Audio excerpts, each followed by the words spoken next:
शुक्रगुजार हूँ आप सवेरे आए, क्योंकि मैंने फिर कॉन्स्टिट्यूंसी जाना था। तो आज जो है, आज एक बहुत बड़ा अहम मामला है। कल राज्यसभा का जो इलेक्शन था, आज पूरी दुनिया ने देखा कि डिबेट में कोई जीत सकता है, हार सकता है, उसमें कोई शक हो सकती है, लेकिन जो मैथमेटिकल है कि 2 और 2 4 होता है, इसका कोई चैलेंज नहीं है। मैथमेटिकली कल प्रूव हो गया कि जो बीजेपी का और नेशनल कॉन्फ्रेंस का फिक्स मैच था राज्यसभा इलेक्शन में कि 3 हमें दे दो भाई, 1 आप ले लो, वो कल एक्सपोज हो गया। इसके 2 पहलू हैं। पहला, वो की जो क्रॉस वोटिंग हुई उस पर मैं बाद में आता हूं, लेकिन पहले ये देखते हैं कि कल इलेक्शन कमीशन ने जब फाइनल रिपोर्ट दिया, कल जब इलेक्शन कमीशन ने फाइनल रिपोर्ट दिया तो उसमें जो है बताया गया कि 28.1 वोट्स चाहिए थे जीतने के लिए सीट नंबर 3 पर। और जिनको बेसिक मैथमेटिक्स आता है, सबको पता है कि 29 वोट्स अगर आते तो कैंडिडेट नंबर 3 जो है वो जीत जाते।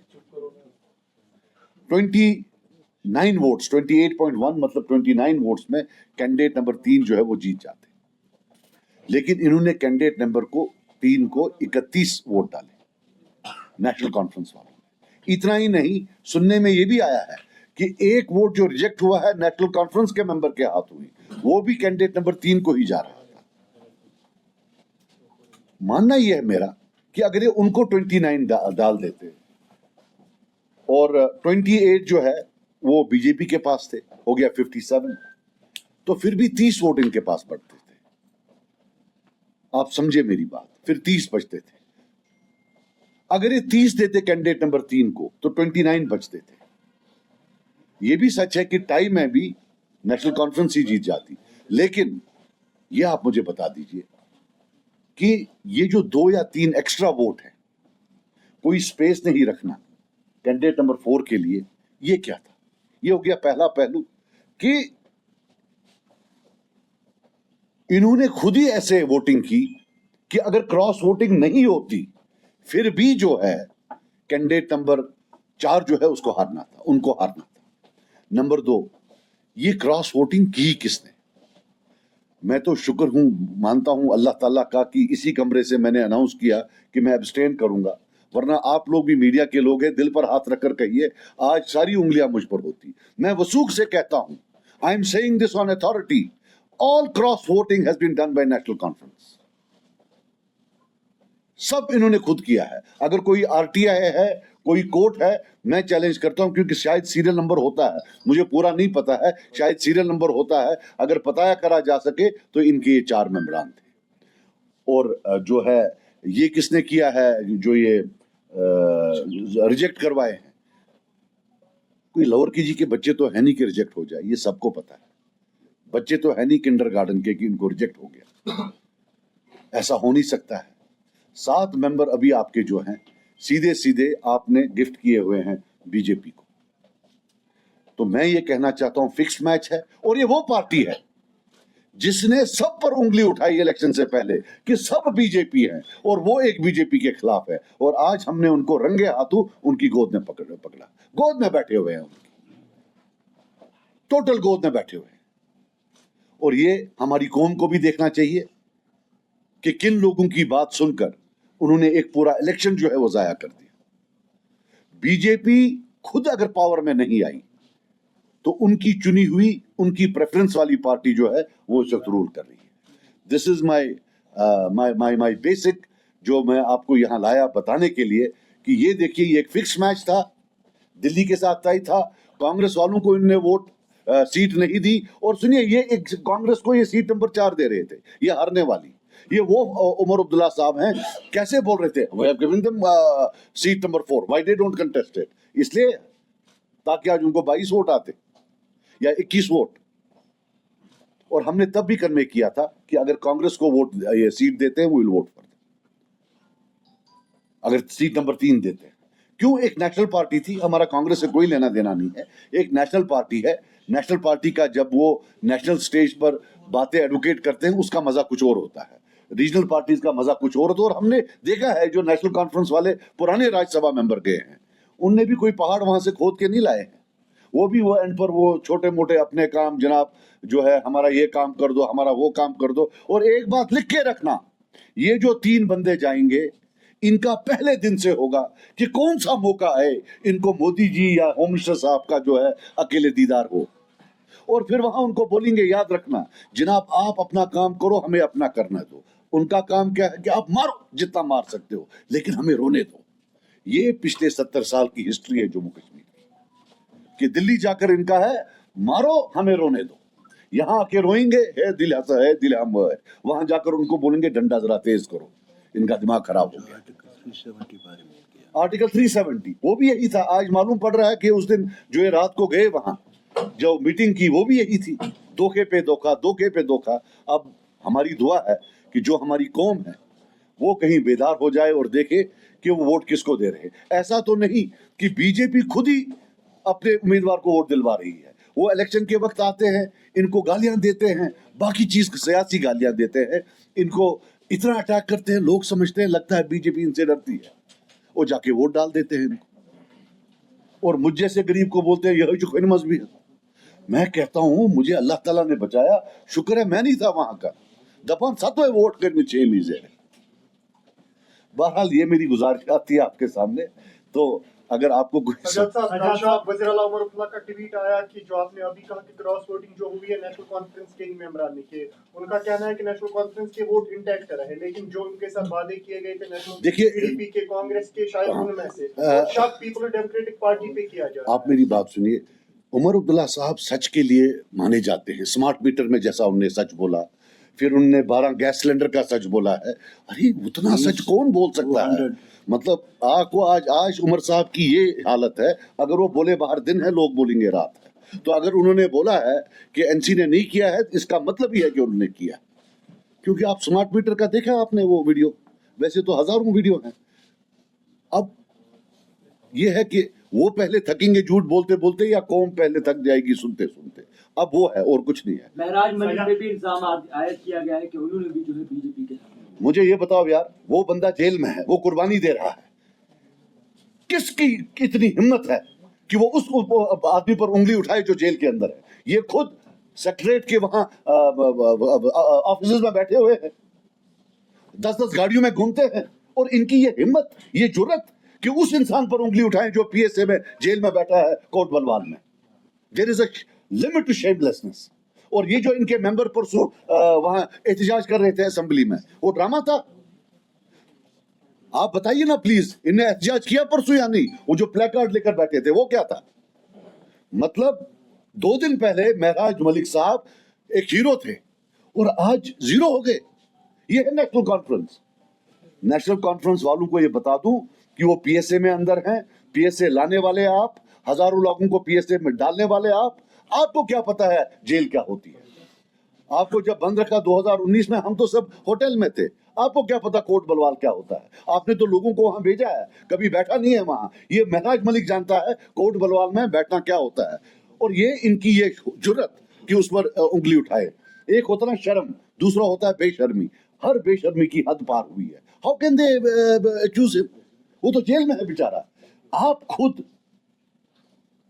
10-10 गाड़ियों के काफिले में घूम रहे हैं, अय्याशी की जिंदगी जो है बिता रहे हैं, and you have the nerve to accuse a person जिसको जो है होम मिनिस्ट्री है जेएंडके की, जो हमारे हाथ में नहीं है, उन्होंने पीएसए में उसको बंद रखा। आप रो रहे थे पिछले 4 महीने से 3 महीने से, तो सब झूठ था। फिर परफॉर्मेंस नहीं, वो तो फिर परफॉर्मेंस की अलग छोड़ दे, लेकिन मैं ये बात बता रहा हूँ, हाउ डेयर दे अटैक महराज मलिक? वो कैसे वोट दे सकता है किसी को? सज्जाद साहब, आप कैसे पीडीपी का रोल देखते हैं, क्योंकि पीडीपी ने भी खुलेआम सपोर्ट किया है वहां पर? देखो भाई, मेरा जो था पीडीपी को एब्सटेन करना चाहिए था।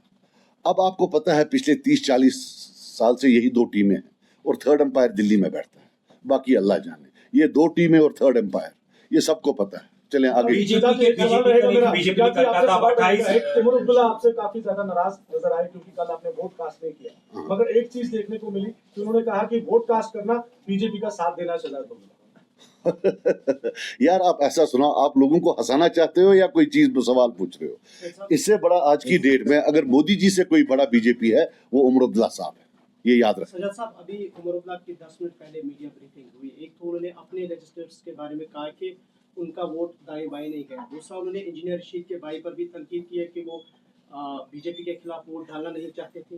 तो कुल मिला के उनका ये कहना है कि 4 ऐसे लोग हैं जिन्होंने खिलाफ वोट किया और उनका नाम भी उनके पास आया है।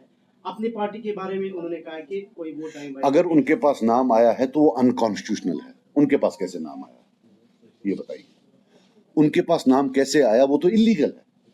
रही बात खुर्शीद साहब की, तो इंजीनियर साहब का भी नहीं पता उन्हें परसों वाइस प्रेसिडेंट में किसको वोट डाला।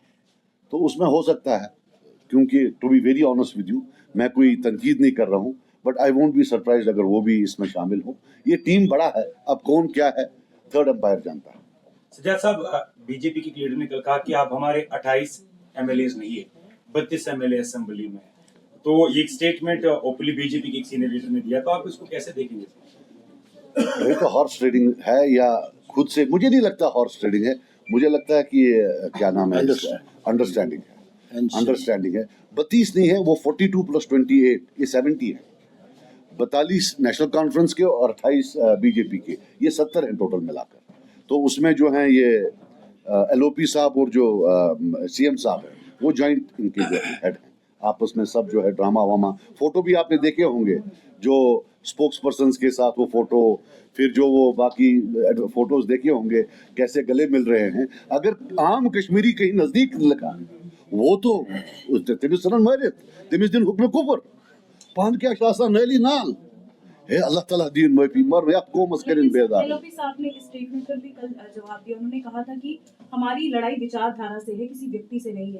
तो हाथ मिलाना या फिर किसी तरीके का कोई भी कार्य करना, उसमें कोई आपत्तिजनक चीजें नहीं होनी चाहिए। वो उन्होंने कहा था। अब मैं एक बात बता दूं, अगर उमर साहब आला किस्म के एक्टर हैं तो एलओपी साहब भी कोई कम एक्टर नहीं है, वो भी जबरदस्त एक्टर है। एक्टिंग में दोनों की बड़ी महारत है। हम ऐसी बात नहीं, मैं दोनों की इज्जत करता हूँ, लेकिन एक्टिंग में दोनों जो हैं लगता है वो मुंबई में होता ना FTI वहां से पढ़ के आए। सर कांग्रेस की सारे रूल को आप कैसे देखते हैं? उन्होंने पहले कहा सेफ सीट नहीं मिली, फिर ऐसा लग रहा था शायद वो पोलिंग में हिस्सा भी नहीं लेंगे, लेकिन बाद में उन्होंने कहा हाईकमान ने हमें कहा है कि पोलिंग में हिस्सा भी लेंगे। और सरकार कल जिस तरह तारीख में खन्ना साहब का ट्वीट भी आया वो तंज भी था, और वहां पे जो है उन्होंने जो है इनको कांग्रेचुलेट भी किया। How do you see it all? देखिए मेरी बात सुनिए, मुझे बहुत इज्जत है सब नेशनल पार्टीज की इंक्लूडिंग कांग्रेस, और मैं कांग्रेस हाईकमान राहुल गांधी जी से भी अपील करूंगा यहाँ एज अ कश्मीरी कि या तो आप ओपनली बीजेपी के खिलाफ रहिए या उन पार्टियों को सपोर्ट मत करिए जो बीजेपी की गोद में। कांग्रेस के पास एक प्लस पॉइंट है, वो एक वाहिद पार्टी है जिनका माजी बीजेपी से जुड़ा नहीं है, ना फ्यूचर में कभी वो बैठ सकते हैं। वो मुल्क के लेवल पर, नेशनल लेवल पर दो अपोजिट पार्टीज हैं। जब कांग्रेस किसी के साथ जुड़ जाती है जम्मू कश्मीर में, तो लोग ये प्रिज्यूम कर देते हैं कि ये एंटी बीजेपी होगा, वरना कांग्रेस के साथ कैसे बैठता।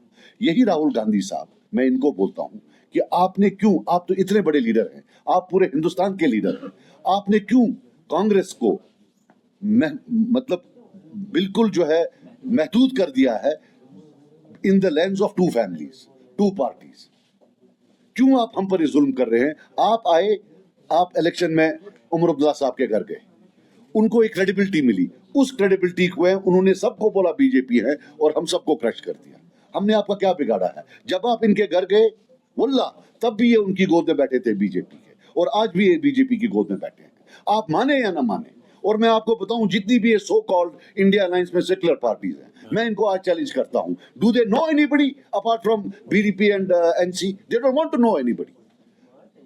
उनका भी एक बहुत बड़ा रोल है कश्मीरी को एलियनेट करने में, वो किसी को जानना ही नहीं चाहते, बस इन दो खानदानों को जानना चाहते हैं। एक एलीट क्लब है, ये क्या एलीट क्लब है? क्या कश्मीरी किसी और आम कश्मीरी से वो हाथ नहीं मिलाना चाहते?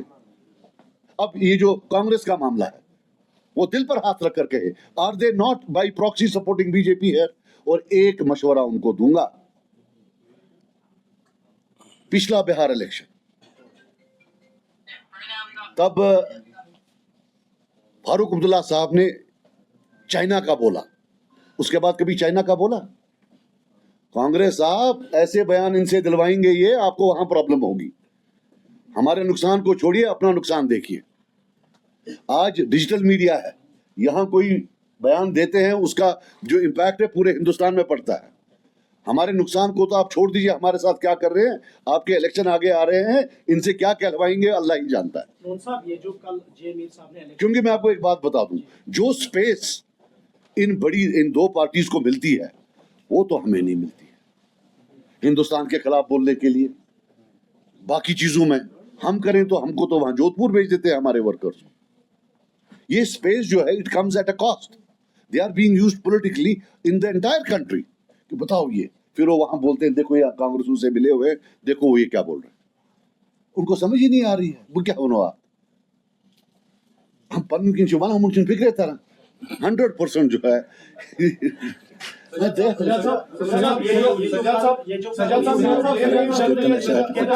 सपोर्ट सर, ये जो कल जे मीर साहब ने अर्ज किया है चीफ मिनिस्टर को कि जिस तरीके से नॉन बीजेपी पार्टी एक साथ हुई है, एक ऑल पार्टी डेलीगेशन दी जाए ताकि वो राइटफुल डिमांड्स को लेके गवर्नमेंट ऑफ इंडिया को प्रेशराइज करे। तो किस तरह से आप इसको ऑल पार्टी? मैं बिल्कुल सपोर्ट करता हूं, लेकिन हकीकत सच होनी चाहिए। जब हम वहां बैठेंगे, उमर अब्दुल्ला साहब उस साइड होने चाहिए बीजेपी वालों के साथ, और हम उनको फिर डिमांड करेंगे। बट मैं मीर साहब की जो डिमांड है बिल्कुल जायज है। इनको बीजेपी समेत सबको लेना चाहिए और वहां मिलना चाहिए। अलायंस के 70, 48, 42 उनके, 28 इनके, और बाकी हम सब जाएंगे। इसमें क्या है? सजा साहब, आपने कहीं ना कहीं जो है नेशनल कॉन्फ्रेंस पर इल्जाम लगाया कि उन्होंने कहीं ना कहीं मैच फिक्स किया है बीजेपी के साथ। तो इस हवाले से कांग्रेस आपको नहीं लग रहा कि एक कंफ्यूजन का शिकार हो रही है? तो आप कांग्रेस को क्यों नहीं अप्रोच कर रहे हैं एक अलायंस के हवाले से, सो दैट कि जम्मू कश्मीर में जो फर्दर आने वाला कल है सियासत का, वो स्ट्रांग हो। ये अलायंस जो आप मैच फिक्सिंग की कहते हैं, उस हवाले से आपका स्ट्रेटजी क्या रहेगा? यार वो पहले तलाक तो देने वहां, फिर बाद में देखते हैं। सज्जद साहब, असेंबली का इसे पट करो क्या चुकाना। सज्जद साहब, असेंबली का ऑटम इजलास चल रहा है, बहुत से मामला है, स्टेट को छोड़ के रिजर्वेशन का मामला, मुलाजिम का मामला। क्या आपको लगता है कि आज के इस इजलास में जो 31 तक चलेगा मामला हल होंगे? ये इन्होंने 5 दिन रखा है, ये एक शैम है। ये सिर्फ वक्त पूरा करने के लिए, जो 6 महीने का वक्फा होता है ना, ये सिर्फ उसके लिए है और किसी चीज के लिए नहीं। जहां तक रिजर्वेशंस का मामला है, मैं आपको एक चीज बता दूं यार, प्लीज आप सुन ले प्लीज। जहां तक रिजर्वेशंस का मामला है, ये गवर्नमेंट जो है, ये गवर्नमेंट कत्ल करने निकली है यहाँ मेरिट को, ओपन मेरिट को। और एक चीज आपको मैं बता दूं, आने वाला कल का डिजास्टर जो जम्मू कश्मीर में होगा वो रिजर्वेशंस की वजह से होगा। और मैं आज यहाँ बोलता हूँ, आई विल नाउ इंशाल्लाह, हम अब ये बहुत सारे बयान हो गए, अब हम ग्राउंड पर जाकर एजिटेशन करेंगे अगेंस्ट रिजर्वेशंस। बहुत हद हो गई, हद पार हो गई। हम जाएंगे, भूख हड़ताल करना पड़े, लोगों को जमा करना पड़े, मैं आज बोलता हूँ हम घर घर जाकर, बिकॉज अनफ इज अनफ। और ये ड्रामा कर रहे हैं, झूठ बोल रहे हैं। इनको तो सब कमेटी बनाने में जब अमीर की बात होती है 2 मिनट लगते हैं। सब कमेटी बन रही है, ये क्या कोई क्लासिफाइड डॉक्यूमेंट्स है? हम रिपोर्ट टेबल नहीं करेंगे, क्या हो रहा है? ये they are lying through their teeth. और एक बात बताऊं, इसमें जो कश्मीर का जिला है वो डैमेज हो रहा है, वो बहुत बहुत बुरी तरह से डैमेज हो रहा है। लिस्ट पे लिस्ट निकले जा रहे हैं और कश्मीरी कहीं है ही नहीं। इतना ही नहीं, जो हमारे एसटी हैं वो भी कहीं नहीं। तुम तिशन कोई नहीं। तो ये तो एक बड़ी प्रॉब्लम है। रिजर्वेशन पॉलिसी को लेकर अगर